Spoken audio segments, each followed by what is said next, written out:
La question migratoire n'en finit pas de déchirer l'Union européenne. Après les accusations politiques entre l'Italie et différents États membres, les affaires se règlent devant les juges. Des volontaires sont poursuivis par la justice italienne pour avoir sauvé des migrants en mer. Notre correspondante Anna Lazaro a rencontré l'un d'eux. Miguel Roldan est pompier.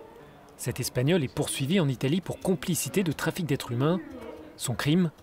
Avoir embarqué à bord d'un navire d'une ONG pour porter secours aux migrants en Méditerranée.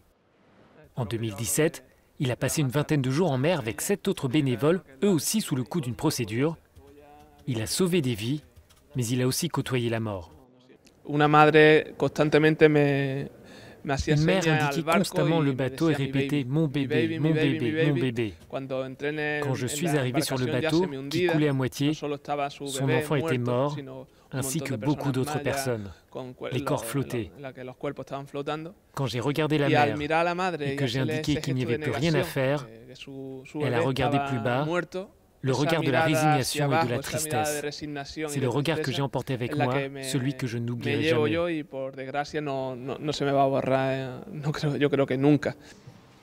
Miguel et ses compagnons risquent jusqu'à 20 ans de prison. La durée d'incarcération est proportionnelle au nombre de vies sauvées. Devant le Parlement européen, il assure avoir toujours respecté la loi.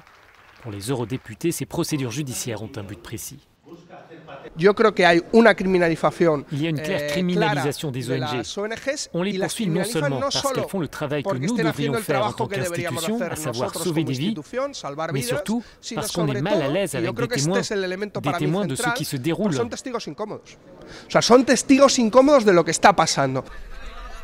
En 2017, une quinzaine d'ONG naviguaient en Méditerranée. Aujourd'hui, il n'y a plus un seul navire.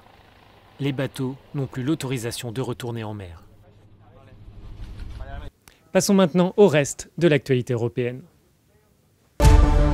Dans la perspective du Brexit, la Commission européenne veut protéger les droits sociaux des citoyens qui vivent ou qui ont vécu dans un autre État membre.